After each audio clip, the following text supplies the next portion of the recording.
नमस्कार मेरे प्यारे दोस्तों, स्वागत है आप सभी का एक बार फिर से आपके अपने YouTube channel mister cool Ash the teacher में।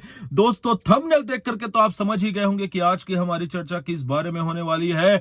इसके पहले दोस्तों मैं आपसे कुछ डिस्कस करना चाहता हूं। सबसे पहली बात तो ये, जैसा कि आप लोगों को पता है कि सहायक शिक्षक पंचम चरण की काउंसलिंग के लिए, माफ कीजिएगा डीवीसी के लिए पूरा का पूरा जो स्केड्यूल है वो जारी कर दिया गया है और मैंने इस वीडियो में पूरी डिटेल में आपको समझाया हुआ था कि क्या है, कैसे है, क्या क्या होना है। तो पहले तो उस वीडियो को आप जाकर के देख लीजिएगा। दूसरी इंपॉर्टेंट बात कि ये जो वीडियो होने वाली है वो आपके डीवीसी और ज्वाइनिंग के लिए जो इंपॉर्टेंट डॉक्यूमेंट्स की मैंने सीरीज चलाई हुई है उसका 6वां वीडियो होने वाला है। इसके पहले ऑलरेडी 5 वीडियो मैंने इंपॉर्टेंट डॉक्यूमेंट्स की बना दी है, जो आपको यहां पर जो आपको प्लेलिस्ट दिख रहा है, जिसकी लिंक भी आपको डिस्क्रिप्शन बॉक्स में मिल जाएगी, वहां पर आपको सारी वीडियोस मिल जाएगी। तीसरी इंपॉर्टेंट बात, ये जो सारे इंपॉर्टेंट डॉक्यूमेंट्स की जो वीडियोस है दोस्तों, ये मैं आगे आप लोगों के लिए और भी लेकर के आते रहूंगा, क्योंकि आज की वीडियो के बाद अंत में मैं आपको बताऊंगा कि अब आपको एक एक दिन कितने इंपॉर्टेंट वीडियोस जो है वो मिलने वाली है। और चौथी और सबसे लास्ट बात कि इन सारे डॉक्यूमेंट्स को प्राप्त करने के लिए आप टेलीग्राम चैनल को जरूर ज्वाइन कर लीजिएगा, क्योंकि इन सभी चीजों का फॉर्मेट आपको मैं वहीं पर उपलब्ध कराऊंगा। और चलिए दोस्तों शुरू करते हैं अब आज के टॉपिक के बारे में। इसके पहले मेरी दरख्वास्त है उन 50% लोगों से जो रेगुलर मेरी वीडियो देखना करते हैं पसंद, लेकिन नहीं किया अभी तक के चैनल को सब्सक्राइब, तो भैया चैनल को सब्सक्राइब करके बेल आइकन दबा दीजिए, आपको और भी मजा आएगा। तो चलिए दोस्तों शुरू करते हैं आज की ये जो वीडियो होने वाली है दोस्तों, जिसमें मैं आप लोगों को बताने वाला हूं कि सहायक शिक्षक पंचम चरण के दस्तावेज सत्यापन के लिए आप लोगों के पास कौन कौन से डॉक्यूमेंट्स रेडी होने चाहिए। ये बहुत इंपॉर्टेंट होने वाली है और इसमें आप लोगों के बहुत सारे क्वेश्चंस का जवाब आपको मिल जाने वाला है, जो आपने मेरी पिछली वीडियो के कमेंट सेक्शन में पूछा हुआ था। तो चलिए दोस्तों शुरू करते हैं। सबसे इंपॉर्टेंट बात, सहायक शिक्षक दस्तावेज सत्यापन के ये जो महत्वपूर्ण बिंदु मैं आपको बताने वाला हूं, जो डॉक्यूमेंट्स आपके पास रेडी होनी चाहिए, ये मैं अपने मन से नहीं बता रहा हूं, ये ऑफिशियली डीपीआई द्वारा ही जारी किया गया जो प्रपत्र था उसके माध्यम से है। तो ये सारी चीजें आपके पास होनी ही चाहिए। तो चलिए शुरू करते हैं। पहली बात तो यह कि दिनांक 1 जनवरी 2023 की स्थिति में अभ्यर्थी की न्यूनतम आयु 21 वर्ष और अधिकतम आयु 40 वर्ष होना चाहिए। यदि आप अनुसूचित जाति, अनुसूचित जनजाति, अन्य पिछड़ा वर्ग और महिला अभ्यर्थी हैं तो आपके लिए ये जो तय सीमा है वो 45 वर्ष है, ये तो आपको पता ही होगा। दूसरी इंपॉर्टेंट बात कि जन्म तिथि का जो मिलान है वो किया जाएगा आपकी 10वीं की अंक सूची में।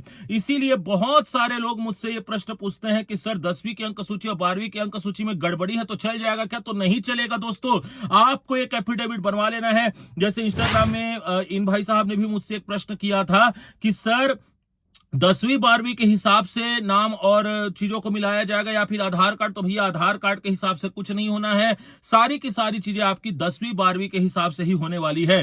तो चलिए अब मैं आपको बताता हूं कि कौन कौन से ऐसे डॉक्यूमेंट्स है जो आपको अपने डीवीसी में लेकर के जाना है। सबसे पहले तो कक्षा 10वीं की अंक सूची, जी हां दोस्तों आपने बिल्कुल सही सुना।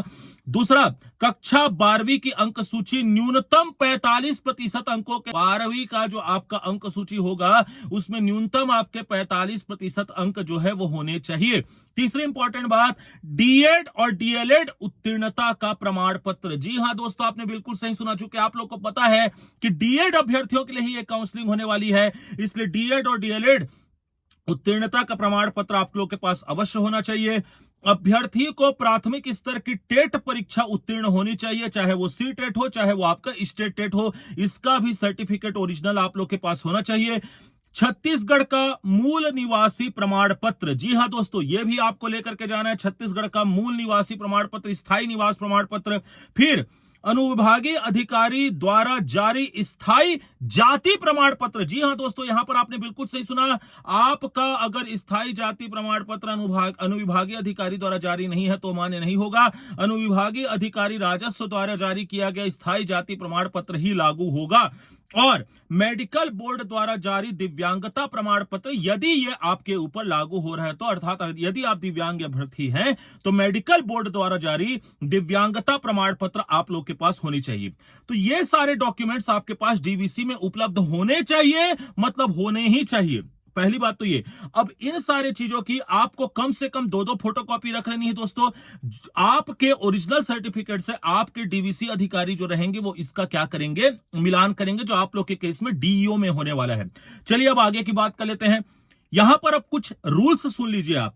अभ्यर्थी का टीटी उत्तीर्ण प्रमाण पत्र उसके द्वारा डीएड, डीएलएड, बीएड में प्रवेश लेने के बाद जारी हुआ होना चाहिए। जी हां दोस्तों, यदि आप लोगों ने डीएड, डीएलएड में प्रवेश के पहले टेट उत्तीर्ण किया हुआ है तो वो मान्य नहीं होगा। आपके डीएड, डीएलएड में प्रवेश लेने के बाद ये जो है वो आपका होना चाहिए सर्टिफिकेट। अगली बात, जाति प्रमाण पत्र अनुविभागीय अधिकारी द्वारा ही होना चाहिए, ये भी मैंने आपको बताया।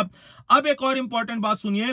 व्यापम द्वारा शिक्षक भर्ती परीक्षा का परिणाम चूंकि 2 जुलाई 2023 को जारी किया गया है, अतः अभ्यर्थी के समस्त दस्तावेज भी 2 जुलाई 2023 के पहले के ही होने चाहिए।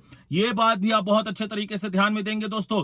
बहुत सारे लोग मेरे से ये प्रश्न पूछते हैं कि सर अगर हमने 2023 का शिक्षक भर्ती पास कर लिया लेकिन हमने टेट अगर 2024 से पास किया है तो क्या हम एलिजिबल होंगे? तो भैया आप कैसे एलिजिबल होंगे? आपके रिजल्ट की वैलिडिटी को बढ़ाया गया है जुलाई 2025 तक, 1 जुलाई 2025 तक, क्या आपके एलिजिबिलिटी को नहीं बढ़ाया गया दोस्तों? तो ये बात को भी आपको ध्यान देना है।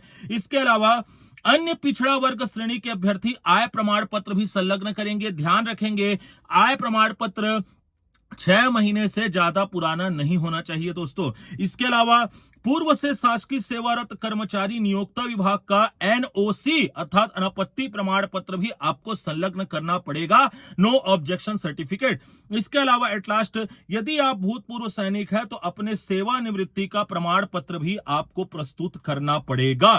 तो दोस्तों ये है वो उन इंपॉर्टेंट डॉक्यूमेंट्स का पूरा विवरण जो कि आपको डीवीसी के समय अपने पास रखना ही रखना है।